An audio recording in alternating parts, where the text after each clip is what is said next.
तो भैया नमस्ते।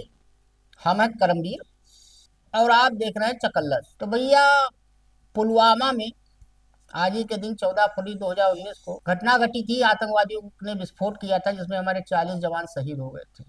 तो उन सभी को विनम्र श्रद्धांजलि। काला दिवस है आज एक हिसाब से। और आज वैलेंटाइन डे भी है भैया। तो वैलेंटाइन डे की भी आप सभी को शुभकामनाएं। नोएडा में एक कांड भी हो गया है, प्रेमी प्रेमिका किसी कार में मृत मिले हैं।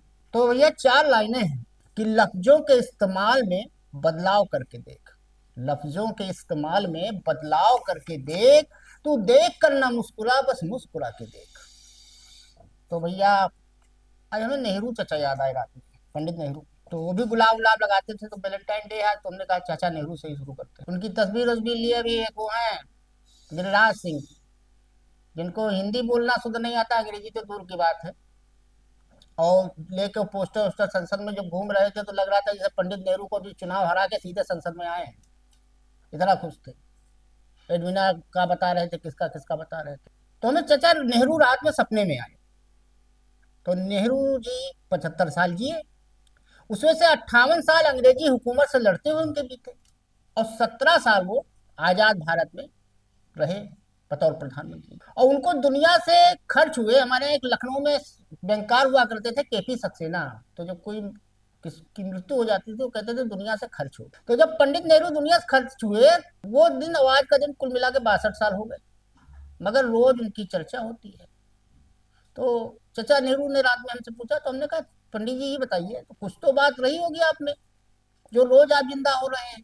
हर शख्स को मेरी कामना है कि हर शख्स को ऊपर वाला ऐसी जिंदगी मैसर करे, नहीं तो मरने वालों को लोग सिर्फ जन्म तिथि और पुण्य तिथि पर याद रखते हैं।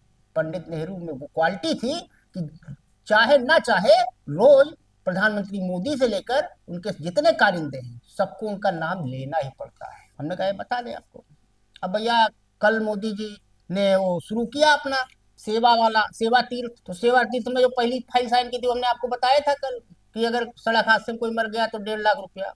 तो लेकिन वो गड्ढों में गिरने का सिलसिला कम नहीं हो रहा है। अब रोहिणी सेक्टर 32 दिल्ली, वहां सिस्टम की लापरवाही फिर उजागर हुई।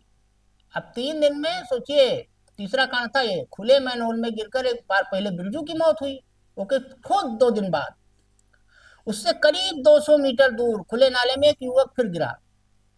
गनीमत ये रही कि किसी तरह वो खुद के प्रयास और लोगों की मदद से निकल आया, वरना एक और बेगुनाह चला जाता। हाथ पैर में फिर भी उसके चोट वोट लगी है, लेकिन खैर बच गया वो। अब इससे पहले आपको याद होगा जनकपुरी में जल बोर्ड के ही खोदे गए गड्ढे में कमल ध्याई गिरा था, जान गंवा चुका है। अब आपको कल पता ही था, बताया था हमने, कचहरी वाला मामला, बम धमाका वाला, बम होने की वहां सूचना है। अब आज कोलकाता एयरपोर्ट पर भी ऐसे हुआ भैया। वहां इंडिगो की फ्लाइट थी, शिलांग जा रही थी। तो वहां फ्लाइट के टॉयलेट में बम मिलने की धमकी दी गई थी। तो वहां जब टॉयलेट चेक किया गया तो बम तो नहीं मिला, चिट्ठी मिला। ये चल रहा है, संयोग है प्रयोग है क्या है। लेकिन एक अधिकारी से हमारी बात हो रही थी तो उन्होंने ये बताया कि ये मॉक ड्रिल है। इस तरह का समय समय पे गाये बगाए किया जाता है। अब सबसे मजेदार बात भैया, कल से चल रहा है।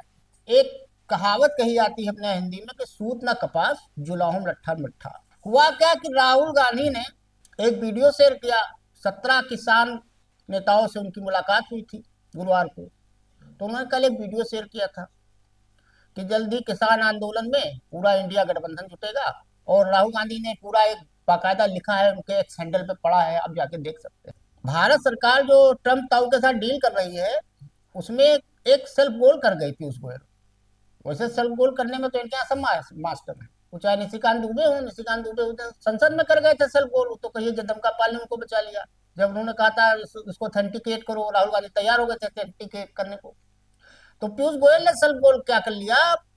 पीयूष राहुल गांधी का कहना था कि भाई बांग्लादेश में अमेरिका से जो डील हुई है 0% की टैरिफ वाला, 18 वहां भी था। वो इसलिए हो गई कि अमेरिका ने बांग्लादेश से कहा कि भाई कपास तुम हमारे यहाँ से लोगे, हम तुम्हारे पर 0 कर देंगे। बांग्लादेश तैयार हो गया। अब राहुल गांधी का कहना है कि बांग्लादेश हमारे यहाँ से लेता था कपास, अब वो हमसे नहीं लेगा, वो अमेरिका से लेगा। पीयूष गोयल यही सेल्फ गोल कर गए। पीयूष गोयल ने भी कह दिया। पीयूष गोयल ने क्या कहा, भाई ये तो हमारे साथ भी कर लेंगे, हम भी अमेरिका से कपास खरीद लेंगे। अब भैया कपास अगर अमेरिका से हम खरीदेंगे 0% टैरिफ के लिए, तो हमारे किसान क्या करेंगे? विदर्भ में कितनी आत्महत्याएं होती हैं, महाराष्ट्र के, वो सब होती तो इसीलिए है, कपास को लेके। अब वो एक गाना मुझे याद आया कि मुझे नींद न आए, मुझे चैन ना आए, न जाने कहाँ दिल खो गया। अब सोचिए, राहुल गांधी के इस वीडियो के बाद रात तकरीबन 11:15 बजे सबसे पहले पीयूष गोयल साहब एक्स पे प्रकट हुए, और एक वीडियो उन्होंने अंग्रेजी में डाला, और उसमें कहा क्या कि राहुल गांधी झूठ बोल रहे हैं, भ्रम फैला रहे हैं, और फटीचर, और पता मतलब राहुल डिस्क्रेडिट नेता हैं, ये सब बताया पीयूष गोयल ने। उसके बाद रात 1 बजे हमारे कृषि मंत्री शिवराज सिंह वो भी प्रकट हुए एक्स पर ही। उन्होंने वही तर्जुमा हिंदी में पढ़ा जो पीयूष गोयल ने पढ़ा था। अब मुझे याद आया कि जो गोदी मीडिया के एंकर हैं, इनको भी सेम स्क्रिप्ट दी जाती है जब कोई ऐसा मामला होता है, वो सब एक, उसमें कामा पूर्ण विराम फुल स्टॉप तक नहीं हटाते भाई लोग, वही रिपोस्ट कर देते हैं। वही काम इन दोनों लोगों ने रात में किया, एक ने 11:15 बजे अंग्रेजी में, एक ने 1 बजे रात में। मतलब रात में लगाए गए होंगे काम पे। राहुल गांधी सोने नहीं दे रहे, यानी कि वो किसी का शेर था, मेरी नींद चुराने वाले जब तुझको भी नींद ना आए, तो वही हाल है। अब मुझे ये नहीं समझ में आया कि ये सब पूरा राशन पानी लेकर राहुल गांधी पीछे पड़े हैं, अमित शाह जी भी पड़े हैं, सब पड़े हैं, तो हमें नहीं समझ पाता है कि राहुल गांधी पप्पू हैं, कि झूठे हैं, कि झांसा देने में माहिर हैं, कि निशिकांत दुबे की लैंग्वेज में कहा जाए फटीचर हैं, या फिर खाली दिमाग हैं, या फिर देशद्रोही हैं, निशिकांत दुबे बता रहे हैं, और या फिर भ्रम फैलाने में माहिर है क्या राहुल गांधी? अब पप्पू से लेके भ्रम फैलाने मतलब तो जादूगर हो गया आदमी। तो हमको याद आया कि किसी का था कि हाहाकार मचा के बंदर कूद पड़ा लंका के अंदर, तो ये सब जितने बंदर हैं, ये सब बिल्कुल लंका में कूद पड़े हैं।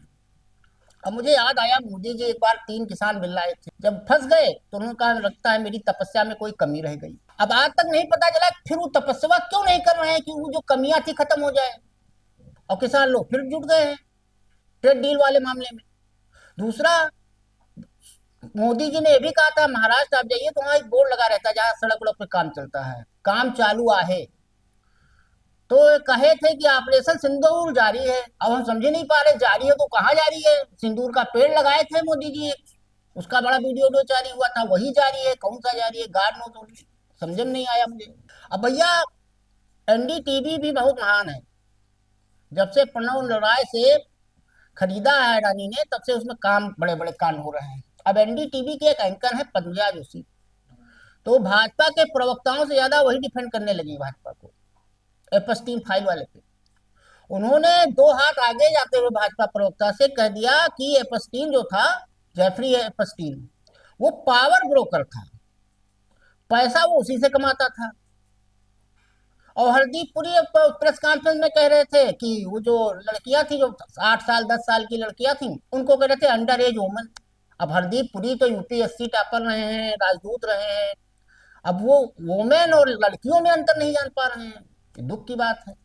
समझ में मुझे नहीं आया, कितने पढ़े लिखे हैं, उनकी जांच करानी चाहिए। वैसे डिग्री जो हमारे महामानव की नहीं पता, तो उनकी की भी कहा पता। वैसे भी आ, हरदीप पुरी को कोई बहुत अच्छा ब्रिलियंट आईएएस या आईएफएस नहीं मानता था, थे वो आईएफएस, इंडियन फॉरेन सर्विसेज के। अब आपको बता दें, कल मोदी जी ने सेवा तीर्थ का लोकार्पण किया। तो मोदी जी आज से नहीं करते हैं सर, जिनको नहीं पता है, गुजरात हम गए, हमारा वहाँ रिश्तेदारी नातेदारी है, तो मोदी जी इसके पुराने रोगी हैं। मोदी जी जब मुख्यमंत्री थे तो वहाँ एक लोक कल्याण मार्ग मुख्यमंत्री का आवास होता था, उसके बगल एक और उन्होंने बनवाया था, उसमें रहते थे।